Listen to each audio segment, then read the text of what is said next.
kasih dan selamat jumpa para pemirsa TVRI dimanapun berada. Senang sekali rasanya pada kesempatan ini saya Sri Manulang hadir kembali dalam acara Mimbar Agama Katolik.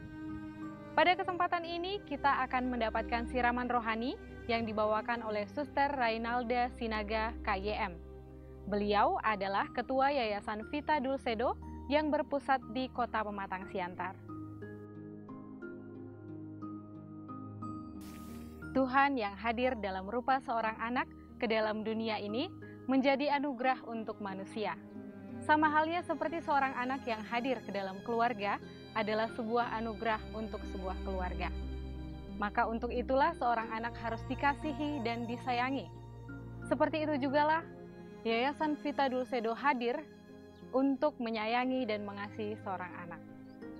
Nanti kita akan berbincang-bincang untuk mengetahui lebih jauh seperti apa Panti Asuhan Vita Dulcedo bersama dengan Suster Rainalda Sinaga. Tapi sebelumnya, kita akan mendengarkan sebuah pujian yang langsung dibawakan oleh anak-anak Panti Asuhan Vita Dulcedo.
Tema permenungan kita pada hari ini dikutip dari Lukas 1 ayat 26 sampai 38. Tentang kelahiran Yesus. Beberapa kata yang disampaikan pada bacaan ini yaitu berita dari Gabriel kepada Maria, adalah malaikat itu memberikan salam. Maria terkejut, bingung bahwa dia mendengar tentang kelahiran, dan kalimat pendek dari Maria adalah, "Aku ini hamba Tuhan."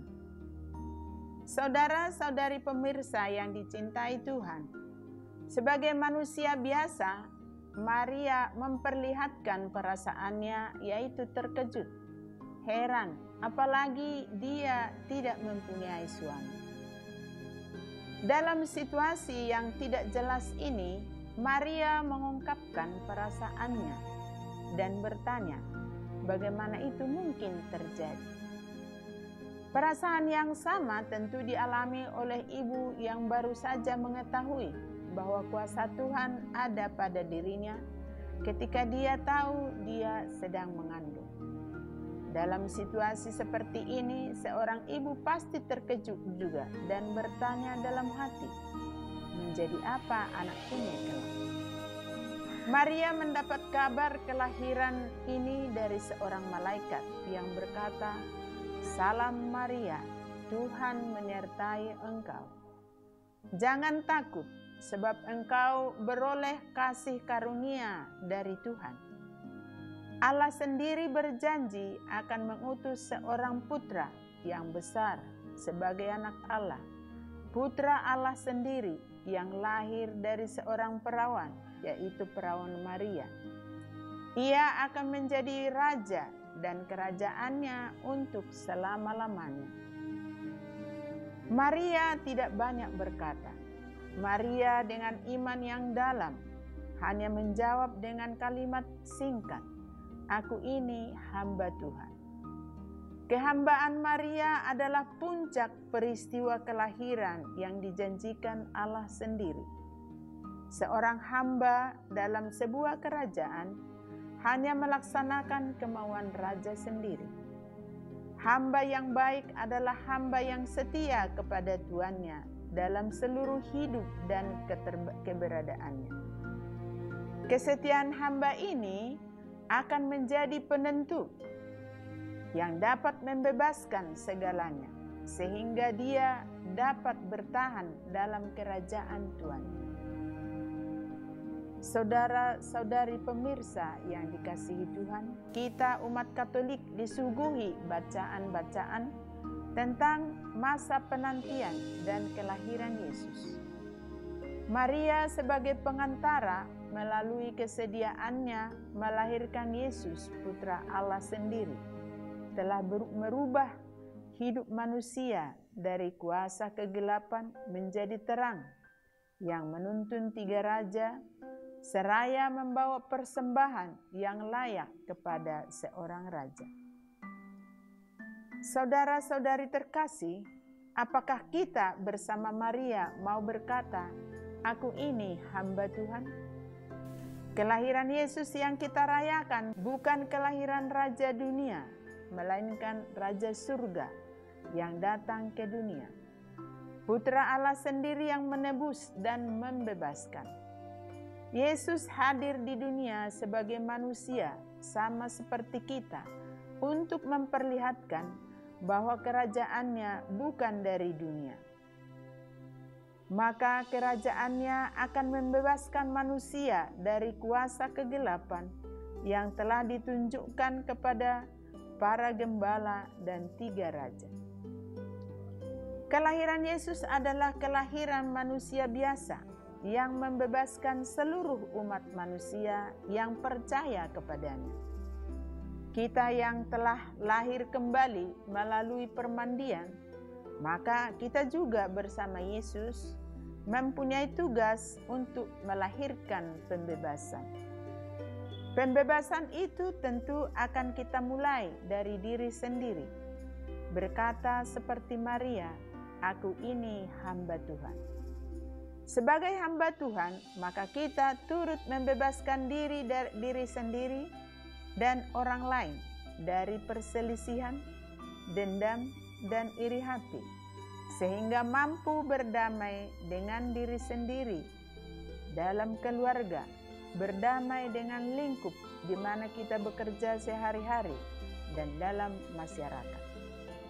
Membebaskan diri dari rasa egois sehingga kita rela berbagi dengan orang lain. Berbagi kasih sesuai dengan apa yang ada pada kita.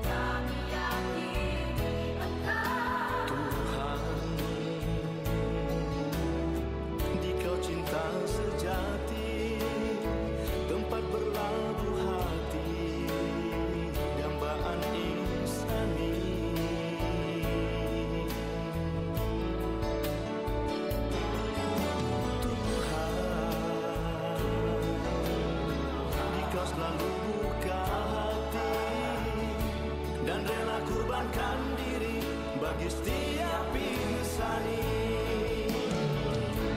Hatimu seluas samudra, merangkul suku dan bahasa. Kau tuntun semua kehadiratmu. Di kau sumber inspirasi, pengajar budi pekerti, jadikan kami seperti dirimu. Hatimu seluas samudra, merangkul suku dan bahasa. Kau tuntun semua kehadiratmu. Di kau sumber inspirasi, pengajar budi pekerti, jadikan kami seperti dirimu. Jadikan kami seperti dirimu.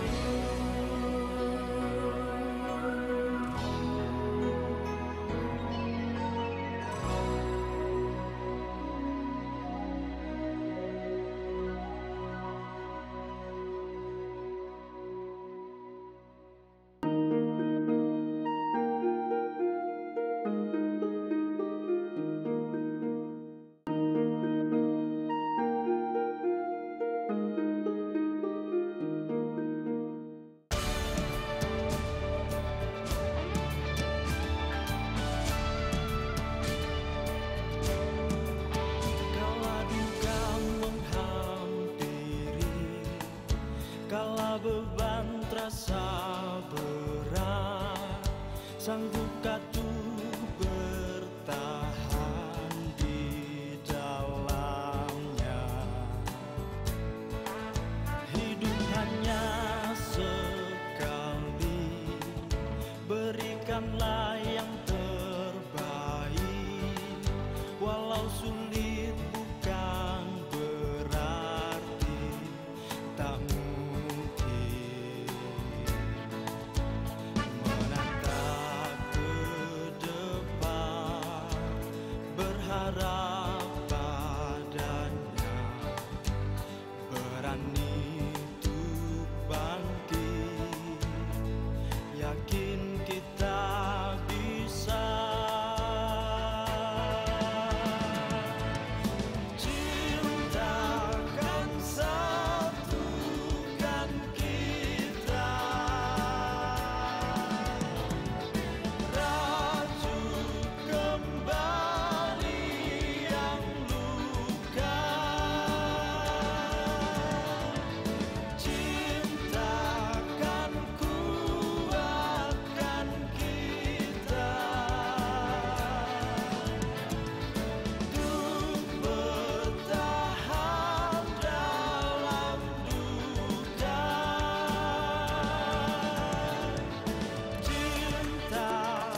Pemirsa TVRI terkasih, saat ini saya bersama dengan Suster Rainelda Sinaga.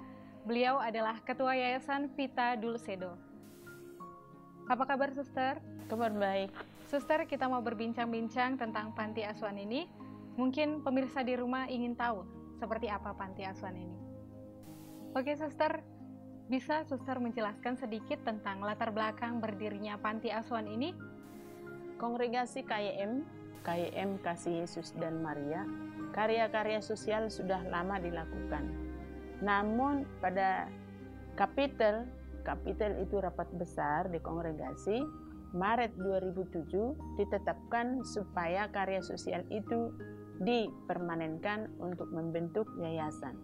Maka kami bentuklah yang namanya Yayasan Vita Dulcedo. Yayasan Vita Dulcedo. Vita Dulcedo itu artinya hidup yang bersinar. Jadi ada berapa anak yang diasuh di panti ini, Suster? Dan kira-kira dari mana asal mereka atau latar belakang mereka? Di panti asuhan ini sekarang anak berada 30 orang.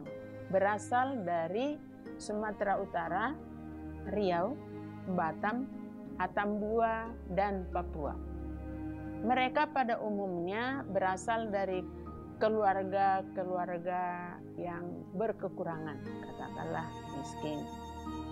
Ada juga karena orang tua kemiskinan itu karena orang tua tidak punya pekerjaan atau anak ini tidak mempunyai orang tua, ibu atau bapak, atau dua-dua tidak mempunyai orang tua lagi. 2 di antaranya sudah tamat, tinggal 28, tapi yang 2 orang ini tetap kita buat di lingkungan sini karena mereka boleh bekerja di luar 2 tahun, setelah 2 tahun boleh meminta kuliah, tetapi kita pembayarannya bersama dengan anak.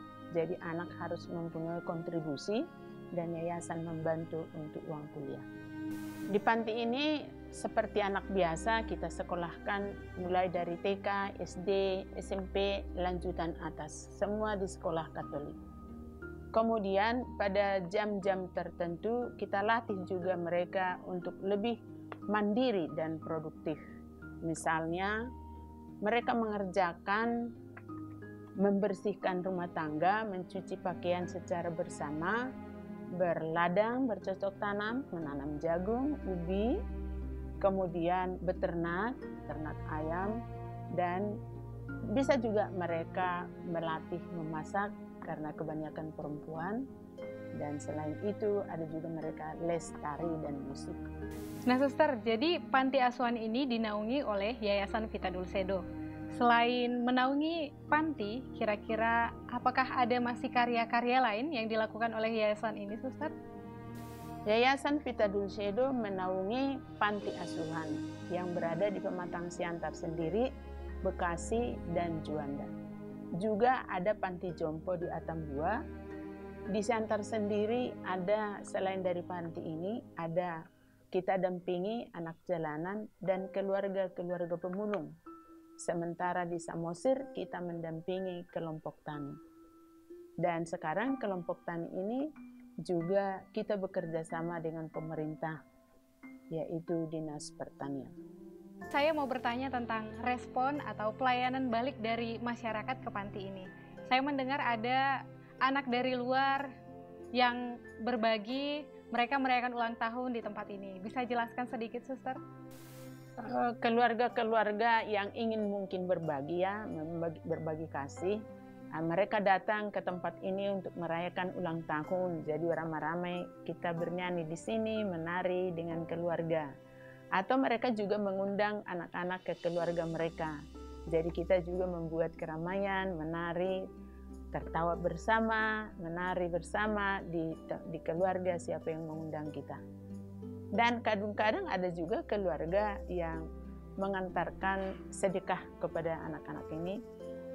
Misalnya bentuk beras, walaupun 10 kilo, tapi tanda kasih yang mereka tunjukkan, kita syukuri.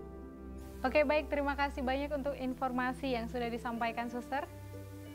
Dan pemirsa, demikianlah acara bincang-bincang kita dengan Suster Rainelda. Semoga informasinya bermanfaat untuk kita.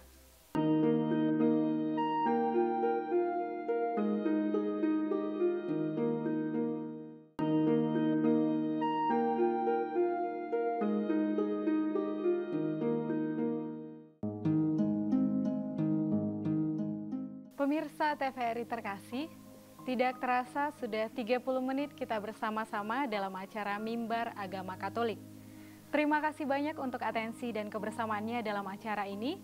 Semoga acara ini mengingatkan kita bahwa kita harus mengasihi anak sebagai anugerah dari Tuhan. Sampai bertemu kembali dalam acara Mimbar Agama Katolik yang berikutnya dari Panti Asuhan Vita Dulcedo, Marihat, Pematang Siantar, Sumatera Utara. Saya Sri Manulang pamit undur diri. Sampai jumpa, Tuhan memberkati. Horas.